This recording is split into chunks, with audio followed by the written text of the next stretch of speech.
Bashaka tubasange hariya. Ukoresha umwana kuvuga ngo wigishe na Pawulo wohaya isuru kuda kumukiza yabambe. Adventiste bo munsi w'indi ya Karurama. Mwe mwagize umutima mwiza mukiyumvira gufasha abandi bantu. Ahantu mu by'ukuri hari abantu bababaye bivanye n'ukuntu bashobora kumara igihe kirekire hano. Twabashimiye cyane ukigoro mugira mukaza kuturaba.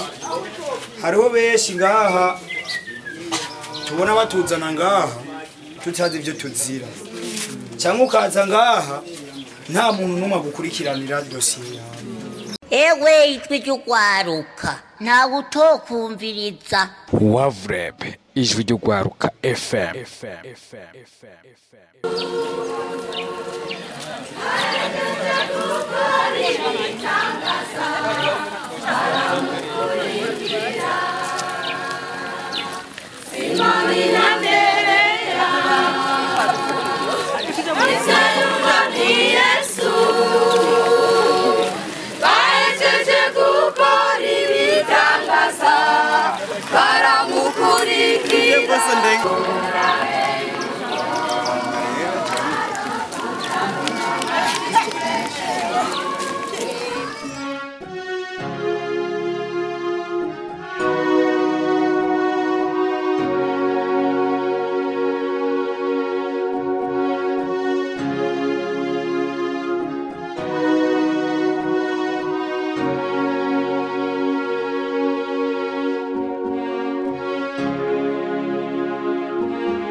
Ishengero rya Karurama twifuje kubatemberera hano hantu muri. Niyo nshingano yacu y'ishengero ry'Abadventiste umunsi wa karindwi kugera ku bagwayi. Kandi ntabwo ari kuri mwebwe mwenyine tugiye kugera ko hano. Turaza kugira n'abandi, kugira no ku bandi bari mu bitaro n'abafunzwe turaza kubageraho. None rero ni umutima w'urukundo watumye tuza hano kandi turabazirikana. Murabona ko nyine tungana mbona turi bakeya, turi benshi. Kandi kirushe n'ibyo ntabwo tugarukirije aha honyine gusa, n'inyuma tuzogera gute tuzogaruka. Rero turabaremesha kuba muri hano ariko muzohava. Mwaje hano kubwo ubugwayi, ariko buno bugwayi bufise igihe buzoherera. Hariho abamama bari hano, hariho abana bari hano. Mureme Yesu nashimye. Amen. Bisigure ngo simwe mugwaye mwenyene kuva n'igihe cya Yesu cya kera hariho abantu bagwaye, ariko bagiye bagirirwa amahirwe babona na Yesu bagakira. Namwe mugira ivyizigiro kuba muri hano, Imana izobafasha kandi muzokira mu izina rya Yesu. Amen. Abadventiste bo ku munsi w'indwi aho iwacu ku Karurama. Hama nkuko mwavyumvise ndumwizera cyane wo ku rusengero rwo ku Karurama. Ndumwadventiste abushitse. Twavuga ati Yesu nahabwa icyubahiro. Turashima Imana rero kuba Imana yaraduteye iteka mu bakenyezi nko mu bamifeme ku Karurama, ikadutoranya mu bandi benshi kugira ngo natwe tubandanye dukorera Imana mu buzima na yaduhezagije. Yesu nahabwa icyubahiro. Kuko hariho benshi babironka bagaca bigumira hari bibaza ko mubizi. Hari n'abatasubira kwibuka gusenga, ariko twe dushimira Imana ko Imana yatugiriye neza. Akaranga mutima k'ijambo ry'Imana turacagafise. Yesu nahabwa icyubahiro. Amen. Hama muri iyo nzira nyene niya nzira y'urukundo Yesu yadusigira. Twarasigiwe urukundo, tubwirwa ko dutegerezwa kugumana urukundo nk'uko data nawe yadukunze. Dukunda abandi nk'uko natwe Yesu Kristo nawe yagizene yadukunze. Niyo mpamvu rero nk'abakenyeji twaciye tuja hamwe turiyumvira kugira ngo dushobore gukora uno mugirwa mwiza w'urukundo wo gushigikirana no kugendera abari mu bibazo. Uyu munsi rero tukaba twifuje kubagendera mwebwe muri ngaha muri mu bibazo by'indwara n'abandi bafunzwe n'abari mu bitaro nkuko twabiteguye niko tuza kubikora. Hama ico nobabwira nuko mwo kwihangana hanyuma mukizera Imana. Hari igihe umuntu uba mu bitaro kenshi ukiyumvira ngo Yesu yarampevye ngo none je nakoze. Oya, siko bitegerezwa kugenda, ahubwo aho nyene huri menya yuko uri mwishure rindi ridasanzwe. Uriko urahigira vyinshi, gira inkomezi muri wewe, ugire kwihangana no kwizera, ahubwo wumve yuko muri wewe uremye ibibazo vyawe Yesu abizi kandi azobitorera inyishu. Ayo muri n'umunezero muzorongora amahoro muvayo, imisozi n'uturambi tuzoturika biririmbire imbere yanyu, ibiti byose byo mwishamba bizokoma amashi Yesu wacu ashimwe. Amen. Muzova hahantu hariha ibitazi ko muzova yuko muzoguma hano ibihe byose, ariko ngo muzova ngibiti imirambi byose ngo bizokoma amashi ngo biririmbire Uwiteka wacu. Niryo shingano rero tubahaye, mwebwe mwizere gusa. Abatari bazi ko muzova hahantu bizobatangaza maze baririmbire Imana yacu Yesu wacu ashimwe.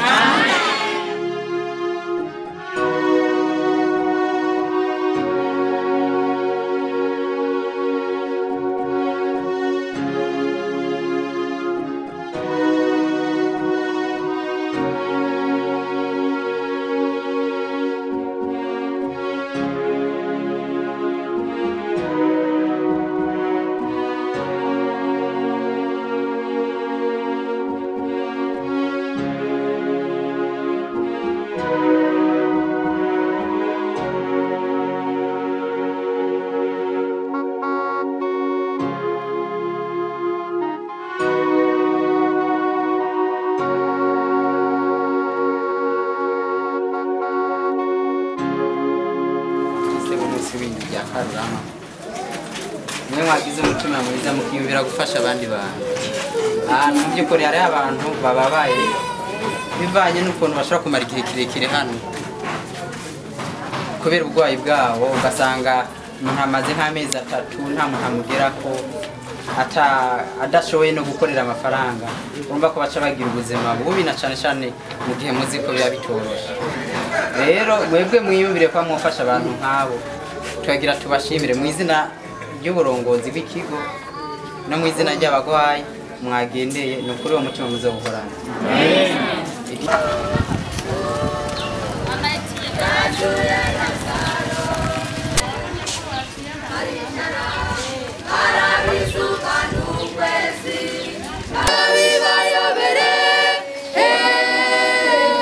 Ingajini ya Yesu yazuye Lazaro akiza umwana w'umusirikare.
Tubasange hariya dukoresha kuvuga ngo wigishe nka Pawulo wohaya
garuka inyuma ugenda hari abandi bahari amasengesho hamwe n'abashikanwa banduke rekana abandi izirija mw'ijuru mukwaro ntiyagumishe amaboko ya Mose w'abantu bariko bapfa Yesu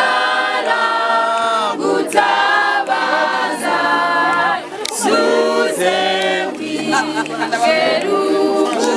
wikerubuti ntacyo nokora namba niwe mbera gukoreshe nyugwa nico gikorwa maze wishure vubuti bwitavye waminuma ta imboneka rimwe uburyo twifuje kugera kuri bene wacu bafise ibibazo hariho ababona bafise amaguru akomeye hariho ababona baronka ibyo bafungura bandi bakabimena ariko bakibagira ko hariho n'abandi bafise ingorane barahari kuba abene bacu twaje kurabara bari hano ntabwo ari kubw'ubushake bwabo ni kubw'ibibazo by'amagwara kandi ibi nabyo nibishikira umuntu ntibitangiye uno munsi no kuva no mu gihe cya Yesu byari bihari ariko bene wacu nubwo muri hano reka turaha amajambo make dusanga muri Bibiliya nyeranda mu gisomwa dusanga mu gitabo cya Yesaya igice cya 63 murongo wa 7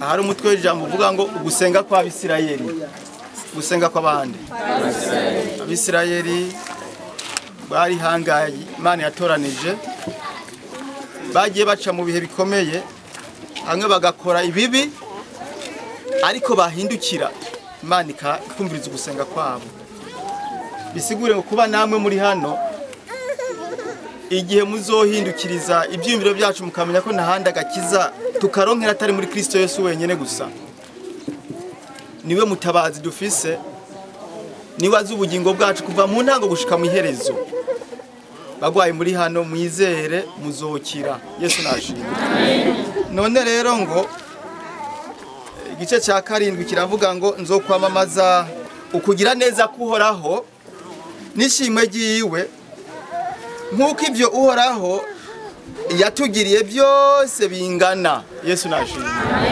hanyuma ngo mvuge n'ibyiza byinshi yagiriye inzu ya Isirayeli nkuko imbabazi ziwe ziri Yesu nashimye bisigure ngo nubwo twoba turi hano nyabo nubwo mubona ibibazo ari byinshi ariko turizera Kristo wenyine gusa arazi ubugingo bwacu arazi uko tubayeho kuva mu ntango z'ubugingo bwacu gushika ryari gushika mu iherezo none bagwaye mugira ibyizigiro Yesu arababona nkuko imbabazi z'Imana zigize gute z'Imana zihari banyita n'ibitanganema bantazira kubera Imana hama nkuko mwamaze kubibona nyamwinshi muri twebwe mwabonye yuko ari abakenyezi bari ngaha abapapa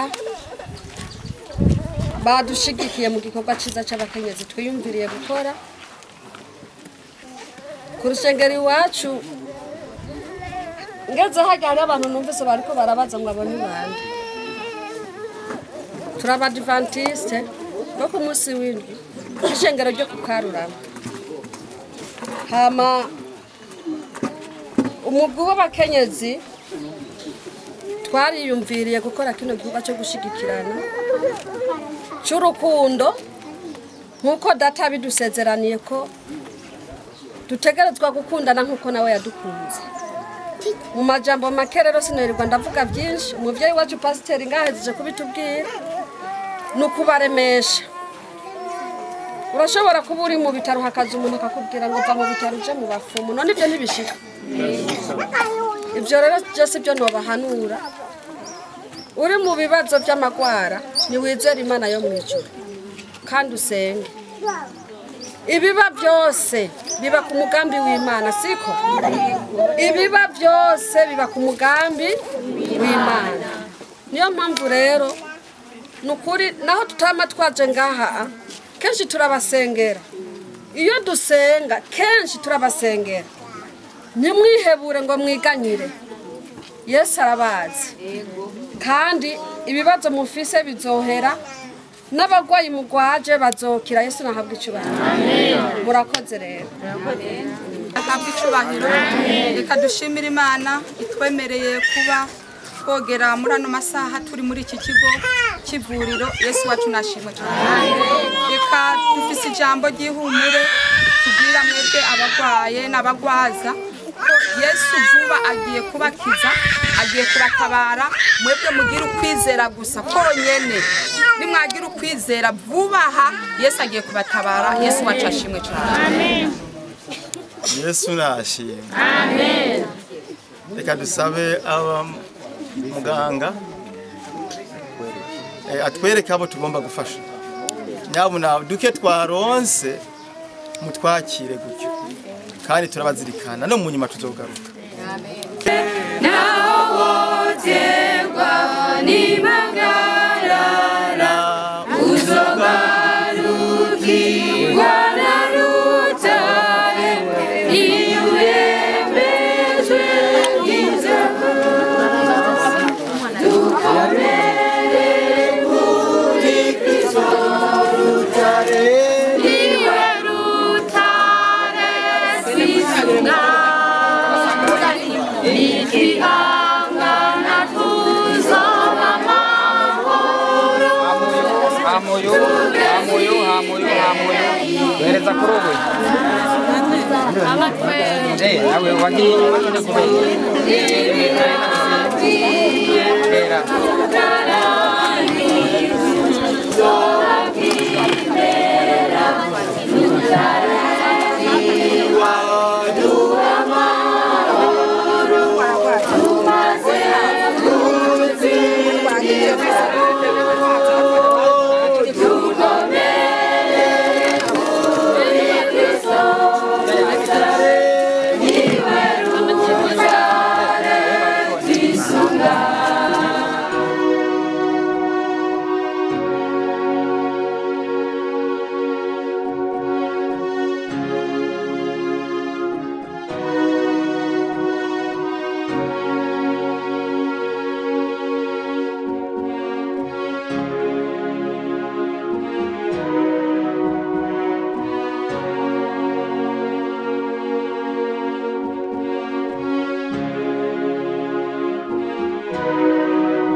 Yesaya igice ca 41 guhera ku murongo w'8 hariho amajambo avuga ngo abaremesha uhoraho.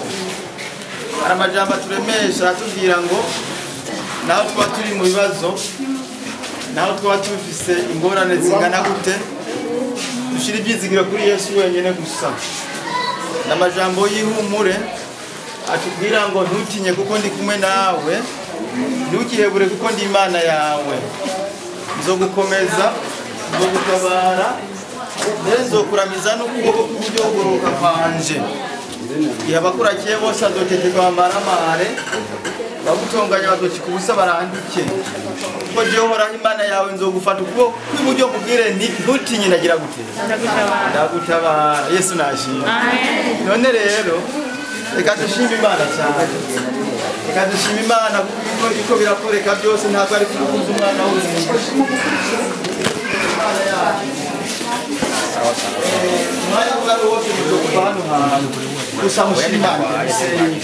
Hajya Imana byose irabibona kandi irabizi, uburwayi bwanyu irabuzi.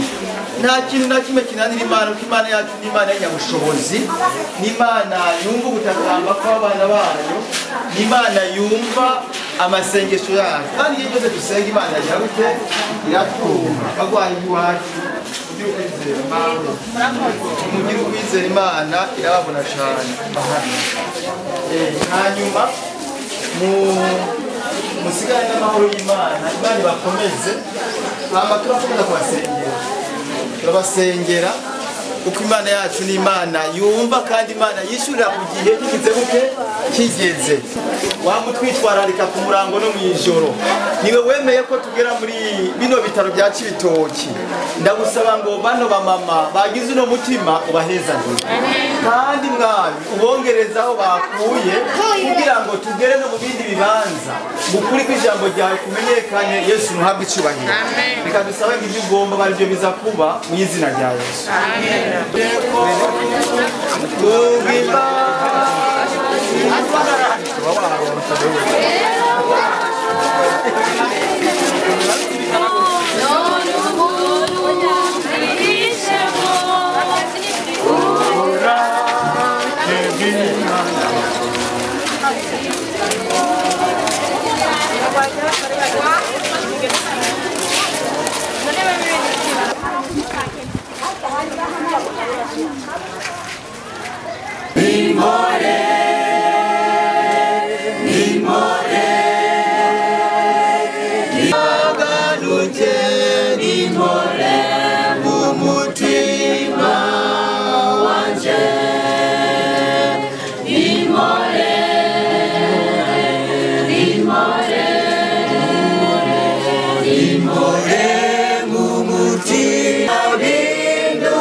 Hari bene wacu,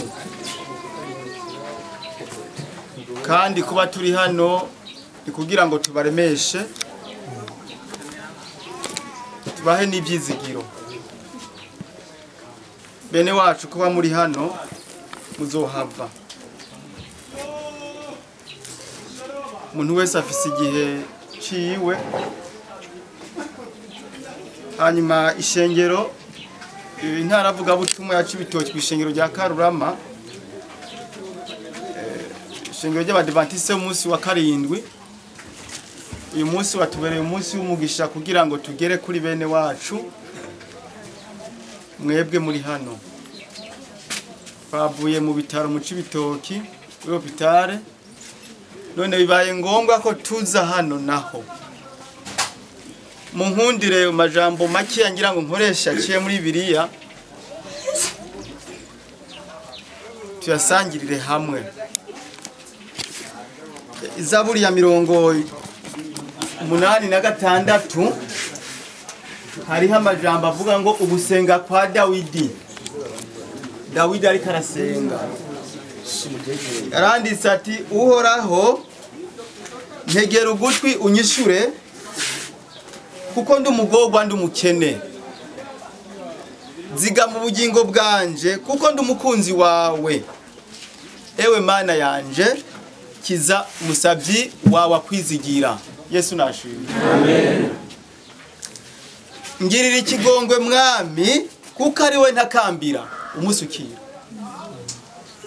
Nyabuna bene wacu musenge, Imana irabakunda kandi irabakunda cyane. Nimwihebure ngo mwibaze ngo muba mwakoze ibirenge joya. Imana irabakunda. Bibiliya iratwereka abantu bari babi, nta wigeze akora ibi nka Sawuli, ariko Imana yaramubabariye imugira umukozi wayo. Yesu nashimwe. None rero nezereza ubugingo bw'umukunzi wawe kuko wowe mwami ari wowe ncururira umutima. Imana yacu no ducururira iki? Niyo turirira ku murango no mwijoro. Imana yacu niyo turirira, namwe muyiririre. Aho uzoba uryamye mu gisaguru uriko urira ati Imana nkura hano hantu. Aho uzoba uryamye uzoba uri hose uvuga ati mwami nta wundi ndiko ndasaba ufasha niwe saba. Ku murongo wa 5 uvuga ngo kuko ari wowe mwami uri mwiza ugabirije guharira kandi wuzuye imbabazi kuba kwambaza bose. Yesu nashimye. Amen. Uhoraho we tegera ugutwi gusenga kwanje, umviriza ijwi ryo kwinginga kwanje. Ku munsi w'amarushwa yanje nzokwambaza kuko uzonyishura, nta gihwanye nawe mwami kuko kandi nta bikorwa biriho bihwanye n'ibyawe. Mwami amahanga yose waremye azoza kwikubita imbere agusenge kandi bazohimbaza izina ryawe. Yesu nashimye. Amen. Kuko uhambaye kandi ukora ibitangaza, ni wewe Mana wenyene. Yesu nashimye. Amen. None rero bene wacu, Imana nyine amahoro ibazigame. Aya majambo make y'umusabyi w'Imana Dawidi nawe yari karasenga ari mu bihe bitameze neza nk'ibinamwe murimo.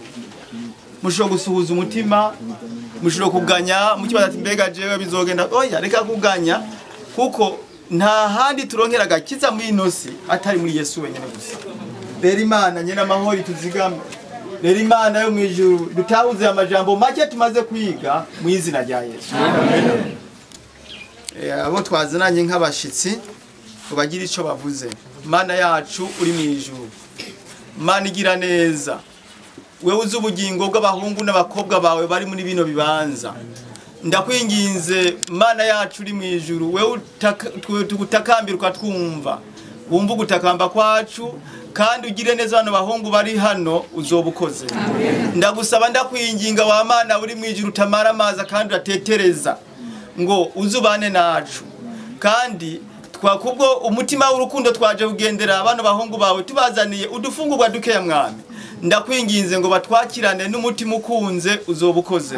Nuko kandi nuno mutima bano bakobwa bawe bagize kugira ngo bashike kuri bano basaza babo mwabo bahezagire. Hanyuma uyu munsi tubera umunsi w'umugisha mu izina rya Yesu. Murakoze cyane, reka tubashikirize twazananye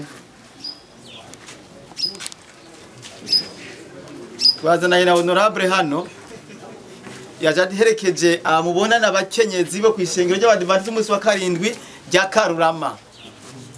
Nawe tumufise nk'umumama adasanzwe akunda igikorwa c'Imana. Yavuze ati tugende atuje imbere turamukurikira. Tumuha akajambo. Mawe ngira icyo ushikirije bano bahungu ubona bari hariya. Murakoze cyane.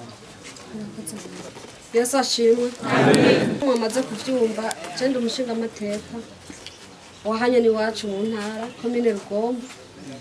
mwamaze kuvyumva pasiteri byinshi yabivuze turabizera b'abadivantiste b'umunsi w'indwi ishengero ryo ku Karurama mwavyumvise mwese bibaza ko ivyo tutobija ko birebire kuko iyo umukozi w'Imana ariko aravuga hariho abavyumviriza n'abandi umengo siho bari ndazi rero benshi mwamaze kumva kira muntu yagera atoragura uhereye ku ijambo ry'Imana amaze kutubwira ijambo rya mbere rero yatubwiye ntaraja muri byinshi banyitaniye ibitanganemo hama ijambo rya mbere pasiteri yatubwiye yahagaze cyane ku ndemesho yo kuturemesha bisigura iki niyo wowe uri mu bibazo ntigisigura ko wowe utakwihangana mwabonye ko nangaho mufise bibiri bisigura ko aho ho muri ngaho muri mu ishure muri ko murigisha ngaho hari mwabimana izogirira ubuntu bazova ngaho biha amen Yesu nahabwa icyubahiro amen hama nanje ntarandiriye kuri ibyo nongera ko impanuro nuko twama twabikoze ndabona harimo benshi bashasha harimo nabandi benshi bagiye kuko ndazi nama naje ngaha akenshi ndabona ubigitigiri cariyongereye jana ciyengira ibibazo ni impamvu yagitigiri ciyongereye igihe naheruka ngaho igitigiri n'icangano kandi benshi nabarekuwe ariko urumva naho barekuwe uyu munsi igitigiri cariyongereye n'inshuro zitatu ko je nabiziga bisigura iki rero ubugarariji butera bugirante bwiyongera ukutagira urukundo mu bantu bitera bigirante ugwanko mu bantu rutera rugirante wiyongera nukuri je nagira ndabasaba murabe ukungene mwoshobora kwigarukira mwebwe nyene mu mitima yanyu ngaho harimwo benshi bazira ibitoki siko hariho abandi bazira amatelefone ndabeshe utuntu nyene duto tugiye turaraba kuko je kenshi iyo ntembereye abantu nk'aba fata umunsi wose umwe wese nkamwumviriza none ivyo bitumwa niki raba nk'abantu bari ngaha benshi n'abana bakiri bato bafise inkomezi zo gukora ashobora kuza kwitashi agakora wenyene icyo yumva yifuza cyose akacihereza ariko siko bimeze umwe avuga ati jewe ndagenda mu isoko simbura uwo ncomora agatelefone ukagenda ukaraba umuntu w'umutama akaziyiviriye ruguru yashoye isombe cyangwa udukara ugaca ugenda kumubunda ku 200 adandaje udukara ukatumukuraho je nama nahanuye abantu ivyo birababaje cyane vyoba vyiza twese twihanye nta mugororotsi ariho twese ngaha turakora ivyaha mugabo iyo waguye uriyumvira ati reka nigarure kandi burya iyo umuntu adasenga agira ibibazo byinshi mu buzima ngaho harimo abantu benshi turavye benshi nabo usanga barabatijwe barabivamwo bigira mu vyabo ibyo kuboregwa aho harimo abafashe ku ngufu harimo abagizene benshi bari ngaho rero nukuri je nagira ndabaye impanuro kuba mwikomine canke mu ntara imwe gusa ya Cibitoke nakunda gusanga ibitigiri mwe nibi mu mpimba niho usanga abantu buzuye cyane kandi niyo ugiye kenshi mu mpimba kenshi nyamyinshi usanga arabiwacu mu Cibitoke nuko je ndakunda kubabara gose murabe rero abana mukiri bato imisore nkamwe bwe mukiri bato nukuri nashaka ndabasigira impanuro utarihana iryo jambo ry'Imana muri kumwe ngaho babasomera batazi gusoma abazi gusoma nabo umwanya mufata muri mu marigara ni mubufate musoma iryo jambo ry'Imana kuko Imana izobagirira ubuntu benshi bazova ngaho bihanye n'abivuze ntakere kuvuga amajambo menshi nukuri turabashimi kandi turabasenge nimwibaze ngo nitubakunda harashobora kumva ndaguhanuye ugacuvuga ngo urya mu mama ngo yavuze ibintu bibi ngo ameze nabi oya twebwe duhamagarirwa guhanura muravyumva twebwe duhamagarirwa guhanura ikosa ryabaye ntitureka kurivuga turarikwereka tukarivuga rero twashaka ko muzova ngaha muri bashasha nimwashika ku mitumba imana wizogirira ubuntu akarekugwa hariho umuntu afunzwe abantu bamubonye yafunguruwe baca bavuga ati turagowe noneho ngurya yaje ariko kurya ko bari bakuzi vyoba vyiza bakubonyemo uwundi muntu mushasha Yesu nahabwa icubahiro na byinshi rero novuga murakoze cyane Yesu abahezagire hanyuma abahe guhinduka murakoze Oh Yesu nashimwe bene wacu mureme Yesu arabakunda hanyuma twagira ngo tubereke ako twabazaniye ntabwo tuvangura ngo naka oya ako twazanye tukabashikiriza umushefu nafise umushefu wanyu ngaha nafise umusegiteri wanyu ni wewe ego nzanira iryo guniro cyangwa ndagereke abatara nabashimiye cyane ukigoro mugira mukaza kuturaba hariho benshi ngaha tubona batuzana ngaha tutazi ibyo tuzira cyangwa ukaza ngaha nta muntu n'umwe gukurikiranira dosiye ugaca usanga wihebye nyine n'ibyo ufungura ukabifungura amenga ni ukwikura hamwe na apeti zose wumva ushonje ariko gufungura bikanka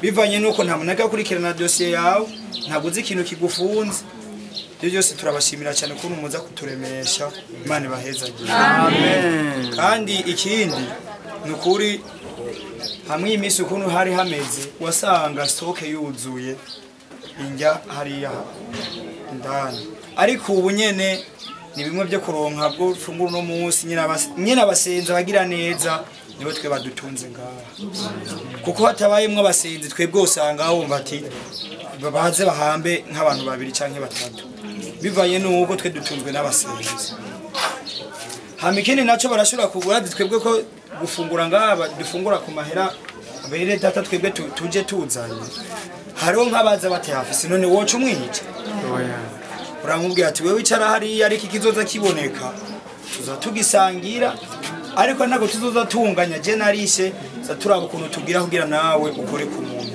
hama no kuri turabashimiye cyane Imana ibahezagire amen genda musome muri abi Filipi igice cya 5 ku murongo wa 4 ku murongo wa igice cya 4 ku murongo wa 5 havuga ngo ubugwaneza bwanyu bumenyo n'abantu bose umwami wacu ari hafi amen amen hama turabashimiye cyane n'ukuri Imana ibahezagire amen zigame hanyuma mpemu w'Imana akomeze kubana nanyu mu izina rya Yesu amen